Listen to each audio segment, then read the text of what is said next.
Truth is one and eternal. Realize oneness with it in your deathless self within. The following commentary is based on the teachings of Paramahansa Yogananda. The title is Intuition is Simple, the Intellect is Complex. In the Gospel of St. Mark, chapter 10, we read a passage that Yogananda often quoted. And they brought young children to him, that he should touch them, and his disciples rebuked those that brought them. But when Jesus saw it, he was much displeased, and said unto them, Suffer the little children to come unto me, and forbid them not, for of such is the kingdom of heaven. Verily, I say unto you, whosoever shall not receive the kingdom of God as a little child, he shall not enter therein.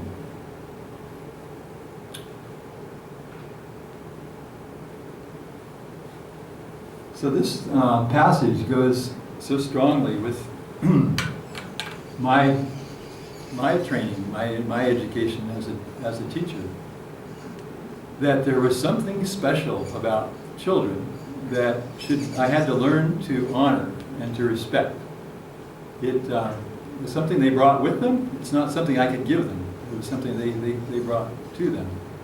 And as I started to work with that, I saw that it was like a hidden treasure that, at least in this past age, has been lost sight of by our civilizations on this planet. People, especially young mothers, will feel that something special there, but it starts to fade, and especially starts to fade when the child gets to be school age, because we put them in a completely different environment that basically negates that special gift that they bring, this thing that Jesus was so strong about, and Master also. And we start to train them to be external, to think in terms of the outside. And I know in my own teacher training, I told you I spent those 2 years getting trained in the West. From my perspective now, it was completely useless. In fact, it was more than useless, it was harmful to me as a teacher, because it trained me to think in terms of what the child didn't know, and to say, my job is to teach this. They never use these words, but the implication was this stupid person who doesn't know anything about life, and your job as a teacher is to make him into a real person. And how do you do that? Well, you teach him all about external things. You teach him about grammar, and you teach him about mathematics, and you teach him about science and technology, and all these things that they do have a purpose in life, but it's a secondary purpose. And I was teaching it as a primary purpose. I was trained to teach it that way. And so what we do with our children is we put them in situations where we train them to forget the inner part of themselves and to concentrate all their energy on the outer part. And it's become a mass hypnosis on the whole planet. And we see tremendous harm being done. I did a workshop in Silicon Valley last spring.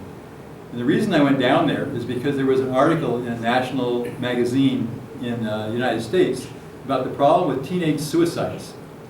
And the problem there was that these children from extremely affluent homes, they were at the very top of the materialistic pyramid, but they were committing suicide because life had no meaning to them. Because they were being taught that the reason for going to school was to make a lot of money and to get a lot of high position in society. And they watched the people around them who already had that, and they said, that's what we're all about. We're trying to do this. If that's the way life is, I don't want any part of it. And they were committing suicide. Well, it's not just in Silicon Valley, of course. It's happening, I think it's happening in India. I think there's problems in India with that. I know it's happening in Japan. It's just this whole idea that cramming external knowledge into a child and forcing them to memorize lots of details somehow is called education it's not right. Which is why Swami wrote the book Education for Life. He says in the book in there, he says this is revolutionary. And it's because he took it from this other level, that there's something more basic, more primal to the child that is being missed in almost all education. Not all, because we are waking up. We are in Dwapara Yuga. If you're familiar with Zurich Teshwar, I'm sure most of you are. And the consciousness is raising. And so people are starting to get glimpses of where we need to go in education. Unfortunately, education is one of the most conservative parts of life. People are very, very concerned about not changing things. But that is starting to wake up. In the beginning of the 1900s, there were three people that were deeply involved in education. One was Master, starting a school at Ranchi, as Prisha mentioned, getting things started for a revolution in education. Another was Maria Montessori, and another was Rudolf Steiner in the West. There may have been others, but those are the ones that I was aware of. Rudolf Steiner had some very, very deep insights into children and what they could develop. So did Maria Montessori. Maria Montessori was, one of the things that she did was she started to develop the first children's furniture. Always before then, there were only these kinds of chairs. And children would sit in them and they don't fit. Their legs wag. And they just, but she looked at that and she's had that intuition that the child should be respected for who he was, or she was. And so she said, well, let's start with the furniture. Let's make little chairs. And it was funny because that was one of the first projects. I wasn't thinking on that deep a level, but when I was in the chicken coop with the children starting the school, we were only in the chicken coop for 3 months, and then we moved. So it wasn't, but we didn't have any furniture. And so one of our first things was making chairs. And so the children, these 4, 5, 6-year-olds, were learning how to make their own chair. They were so proud of their chairs. They decorated their chairs and everything. But the idea here is that it was a signal that Maria Montessori was picking up on, that there was a respect that should be shown the child for what they already were, what they already brought in, not for their potential as becoming more sophisticated human beings in an outward sense, but because they had this inner core that was so special. So those kind of things are at the basis of Education for Life and this new coming evolution of education. For many years, it felt like we were on an island just doing these things and nobody else was really understanding why we were doing them. But it's really changed the last 10 years. There have been many studies coming out from the big colleges showing that basically they don't know the words Education for Life, but they're showing that the things that Swami taught in that book are very valid, and they have been tested to show that they do produce results. One of the first things that they're able to show is, because everybody is all hypnotized by test scores. It's like test scores are the religion, and we bow down to it every morning and do puja to it. But what Swami said was the intellect is only one part. The intellect is an important part, but it's only one part. There are 3 others that are just as important, and that's the body, the feelings, and the will. And so the schools, Education for Life, have always cultivated that and said, let's spend some time on studies and the usual kind of studies, but let's spend other times developing our feelings, other times developing our will, other times developing our bodies. And so what these studies are starting to show now, nobody's done the whole study yet, but soon they will. Some people specialize on feelings, and they call it social emotional learning, to give it a nice, important sounding title. And they found out that when children were worked with their feelings and their emotions, guess what happened? The test scores went up. Strange, because they took time away from the academic side to spend on the emotional learning, but the test scores still went up. So that was a surprise to people. Another group of people took it and they said, well, what would happen if we developed the will? We started work on the will. And this one woman works at Stanford University. She has written a book on the will instinct or something. And so they organized some tests too, to say, well, what happens when children, we help them develop their willpower? Surprise, test scores went up. And then other people did studies with the body. Like, what happens if, instead of taking time away from athletics and sports and dance and all these things to make sure we're spending all this time on academics, let's do it to stop it the other way. Let's put all these things back in and even more test scores went up. So it was like everybody was so surprised, except us, because for 45 years we've been watching this and we've been seeing this happen. That, I mean, we had, like I was saying, a very basic, we had no money to develop, we had no big laboratories, no big anything. We were just working with the children, but we were working with them in this four-level way, that Swami calls them the tools of maturity. And so in like the late 70s, early 80s, I decided, well, I'm going to test the kids to see what's happening. And I found out, oh, they're all way ahead of where they're supposed to be. They're all like a year or two ahead of where they're supposed to be. And later on, we started testing because when the children got old enough to go to high school and be in those standards. In the United States, we have a test that most everybody takes called the SAT, Scholastic Aptitude Test. And so I started giving it to the students at that age, and they were scoring very high. Their average score was 200 points above the national average. And it was just so clear. It wasn't just when we started the other schools, when we started the school in the other parts of the United States, same thing. They would test, every time they tested, the students were doing better. Not that those tests are very important. They only measure one little tiny part. They measure how well you can do on a test where you have to memorize data. But even in that very narrow level, the Education for Life showed that this holistic approach would help.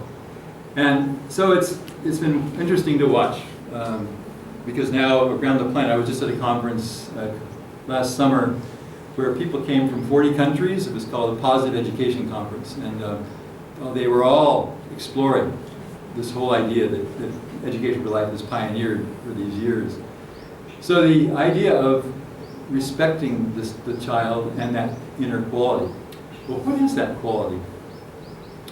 It's this quality that we bring with us into this incarnation. And I'm not I don't have the vision of what happens between incarnations. I'm not like Sri Yukteswar to be able to tell you what happens on Deranja or something. But just watching so many different children come in, I felt what I was seeing was there was like a cleansing that happened before they came into this incarnation, where all of the attachments, and the Swami would call them, what do you call them, identifications, ego identifications, I forget the term right now. They'd all been erased. And all those things that we usually think about, we usually define ourselves. I'm a Indian, or I'm American, or I'm a woman, or I'm a man, all the different things. I'm a IT person, or I'm a teacher, all these different things. They'd all been, they weren't there. They weren't there because the soul was getting a fresh start, and next opportunity. And because of that, there was a closeness to the spirit that disappears when all these other attachments come in, all these other ways of thinking about ourselves. And so that was what children bring with them. And that's what is so magnetic. That's what, when you see a little child, is so inspiring to watch. And when children are in that space. I remember when I was, I think this happened with that first visit when I was in New Delhi in 1969. One of the little insights I had was that India has more of a sensitivity to this than what I was used to in the West. Because I was walking down the street and there was these two very important looking businessmen talking, but they were Indian men. And they were having, I don't know what they were talking about, but something business oriented. And a mother brought up a little child. She was going to cross the street. And they weren't related. There wasn't like somebody's sister or mother. It was just a different, unusual, strange woman with her, but she had a little child. These two businessmen stopped their talking, and they looked, and they started to interact with the child. And I was so touched because that would never have happened in the United States. The men would have said, well, we're doing the important thing, and this child is not very important. But I saw that. I saw that in those two businessmen. I thought, oh, that's because India still has this closeness to the soul, this closeness, this respect for this quality that would translate in that level. Well, unfortunately, I think since then, India's lost some of that. I think it's in trying to copy the West, they kind of lost some of those values, but I don't think they're lost very long. I think that they're right below the surface. So I think in India there will be an awakening soon about why this childlikeness is so important, and why we should make that the center stone of education, rather than some kind of test that measures only the facts. So the idea of respecting the child. So in Education for Life, the first thing that when we're training teachers, well, the first thing we talk about is centering in the teachers, teaching them meditation techniques, centering techniques, because if you're all caught up in your own emotions and your own worries and your own things, you're not going to be able to tend to the child in a very deep way. You're already lost it. So the first thing is for the teacher to start to work on that.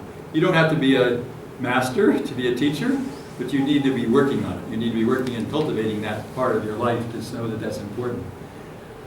Second part is to learn to respect children by watching them when they go into those moments when they are in touch with their soul, and they're expressing that soul connection. Now again, Maria Montessori saw those. She called them absorbent moments. And because if you look, it's not too hard to find in any culture. If you look, especially with younger children, usually if they're not being worked with in this cultivating these qualities, they'll lose them by the time they're about 10 years old or so. Depends on the culture. Maybe it's a little longer here. In the United States, usually by about 10, they start to, the external focus becomes so strong that they lose touch with those things and the ability. But it doesn't have to be that way. I can tell you a little later about not having it. But so we ask people to learn to observe those moments. And again, they're not something you can create. You can't go out and tell a child to be that way.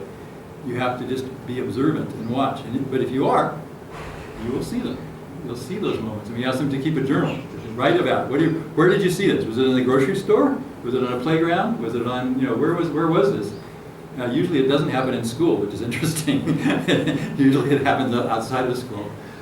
And lots of times nature and animals have a big part to this that bring that quality up. So we want them to see that quality and see that is the gold. That's the treasure that we're going to work with in educating these children. And we're going to try to learn to cultivate those things. We're going to try to let the child know that when they're in that state, it's something we appreciate. It's not something we try to, I don't want to get into rewarding them or not, but just we acknowledge that that state is very, very special and that we're going to cultivate it. And that's your main job as a teacher. I will tell them. That's why you're becoming an Education for Life teacher. Some people come in and say, I don't want to be a teacher. That was me. My mother told me from the time I was about 12 years old, she said, you should be a teacher. And I said, I don't want to be a teacher. Because I had never seen an inspiring teacher. But so I will have people come up and say, I don't want to be a teacher. I don't want to train kids to take tests. But then when they see this, and I say, no, that's what we're talking about. And they say, oh, yeah, I want to do that. I want to do that. I want to spend my life cultivating that quality and that consciousness in the next generation. And so I get a lot of people that, we actually need a different vocabulary. We should have a different word instead of teacher, or a different word instead of school, because it's so different. It's so different the way it is. So from that point, then it was just a matter, well, how do you do that? How do you work with that? Well, you have to get to know the child. You have to get to know it. I was talking to one lady in Pune last week. She said, I work as a teacher, but I don't enjoy it. I said, well, what it's like? She said, well, I teach 8-year-olds, and I get 60 8-year-olds to come in for 30 minutes, and I teach them English grammar, and then they leave, and another 60 people come in, and I teach them English grammar. It's like a factory. It's like an assembly line, and it's like these little cans come in. You're supposed to fill them up and then send them on down the assembly line. And I said, oh, of course. Why would you want to? I wouldn't be that kind of teacher either. So we were just talking about how we need to change it. So anyway, so we work at trying to find ways to make that possible. Now, depends on lots of other factors. It depends on economics to some point. But the idea is to help the teacher have the opportunity to have that kind of relationship with a child, where they can actually have a meaningful connection to them, and they can actually talk to them. It was interesting when I was doing my teacher training I just felt that so strongly. I need to know my students. I had a much better situation. I only had 27 children. They were all 7, 8-year-olds. But still, it was 27 children and myself, and how do I find time to get to know each one? I got to know, 2 of them I got to know, two sets I got to know really easily. The first one was the very intelligent children who needed extra work because they were always finishing so fast. I had to make some new things for them. The other children I got to know were the troublemakers because you couldn't help but deal with them because they were causing all these problems. But then so that took up about half a dozen kids in the class. The other 20 kids, I really didn't know them very well after 3 or 4 months. They were just kind of people that came in every day and they sat and they were kind of quiet and turned in their work.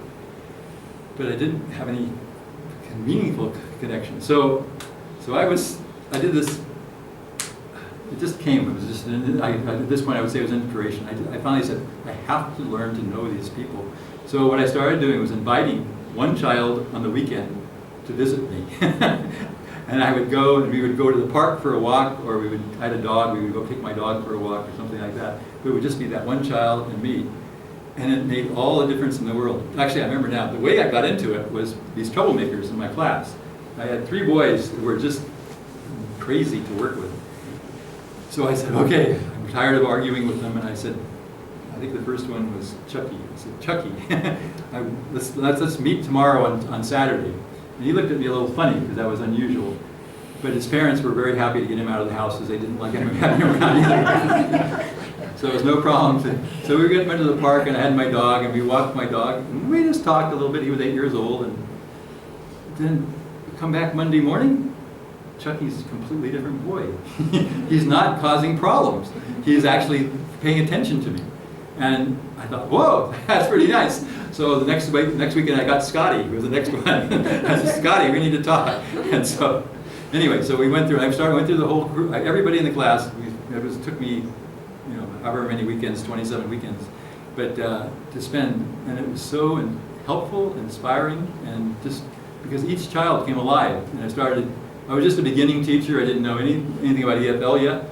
But I just started to see the potential in each child, and I started to be able to find out what they were interested in, find out what inspired them, what was their special quality that they brought. And everybody had something, everybody. And it was just a wonderful start.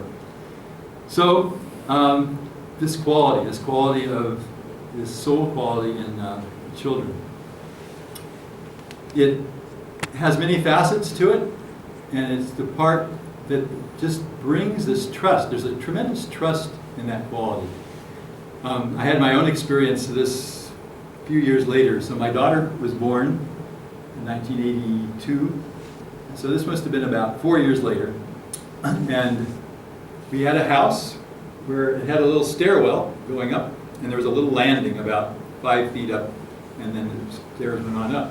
And I'm walking down the hall one morning, and all of a sudden I hear this voice said, "Catch, Daddy." and I turned around, my daughter had just leaped off this landing and was flying through the air toward me. And so I went, whoo! And I caught her, and I said, "Wow, what are you doing?" She said, "Oh, I just wanted to play." But her faith, her trust that somehow Daddy was going to respond was enough that she just threw herself off the landing. And I was just so touched by that. I thought, oh, that is amazing. It's dangerous, but the trust level was inspiring. And I thought, that's what another part of this child quality. There's this tremendous trust that they bring with them that we need to keep in our own natures. We all had that at one point, and we just need to expand that so we have that kind of trust in God. We have that kind of trust in the divine. That divine Daddy's there, and He's looking after each one of us, and He's actually willing to be there and to catch us and to help us. And to have that kind of relationship instead of, well, maybe I better do more pujas to get His response or something like that. But no, that kind of love is at the basis of all of life, and that we can start to cultivate that approach to our own lives and to our own growth. The passage in the Gita is interesting here.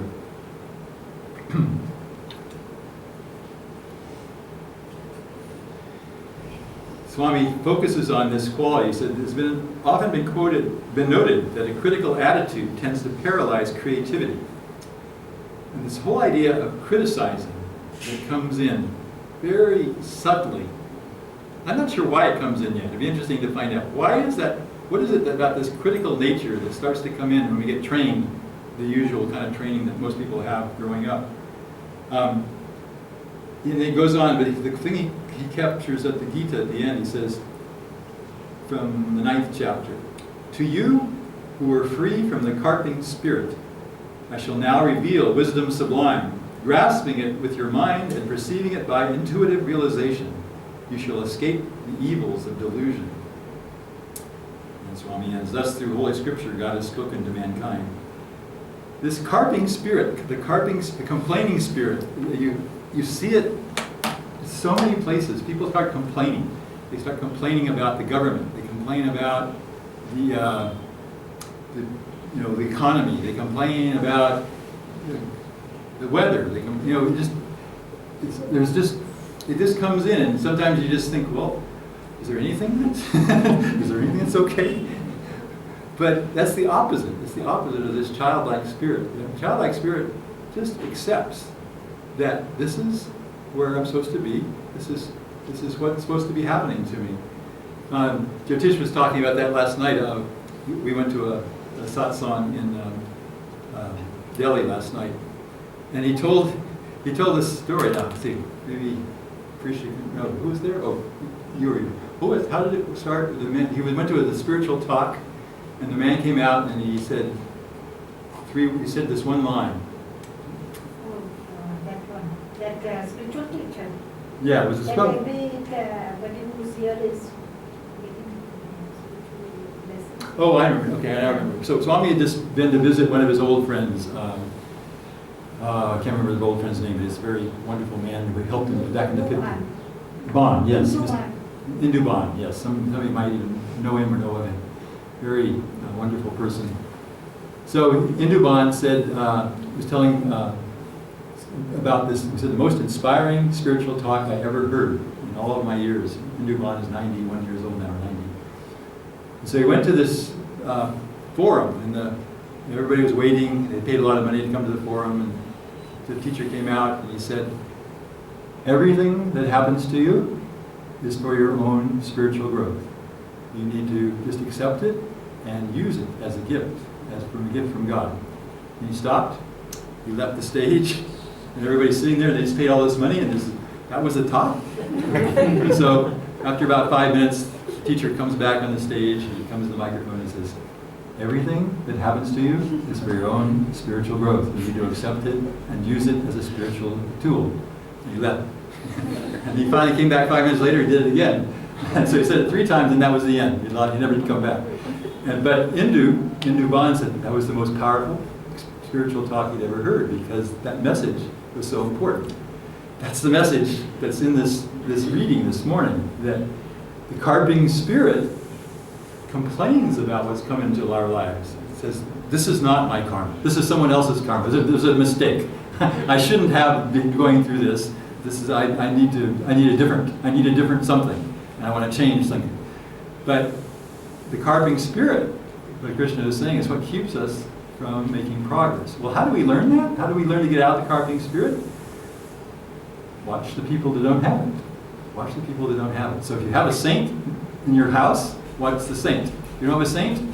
The next best thing is a child, a young child, because they are a gift. They bring in that sense of openness, trust, and until, of course, life comes and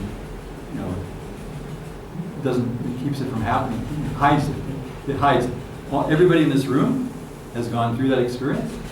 At one point, you were 4 years old, and you had that quality, and then life came, and somehow you didn't get the right support. Now, does it have to be that way? No. At first, it was just a theory. In 1969, 70, 72, when I was starting, it was kind of a theory. But after 40-some years of working with young people, I can tell you that if children are worked with in this different way that appreciates those qualities they bring with them naturally. You don't have to lose it. The quality evolves, the quality matures, but they can keep it all the way through the teenage years and beyond. And you see, I've had some just incredible moments while working with people who were 15, 16 years old who had never lost it. They had never lost that quality. They brought it with them. Now they were manifesting it in this new way. They didn't look like 4-year-olds anymore. They weren't cute like a 4-year-old, but they were so inspiring as a 15 or 16-year-old that you feel like you had darshan, by being with them. So that's the blessing that education for life can bring and will bring to the planet. At some point, already people are waking up to this, and now it's just going to continue from now on, because people are starting to get on the right track. They've seen that this other way is a dead end. It's just a dead end, and we need to move beyond it. And so people are starting to ask the right questions, and it'll just be a matter of time. Okay. That's all I was going to talk about this morning. I'm going to do a arati though. Is that right?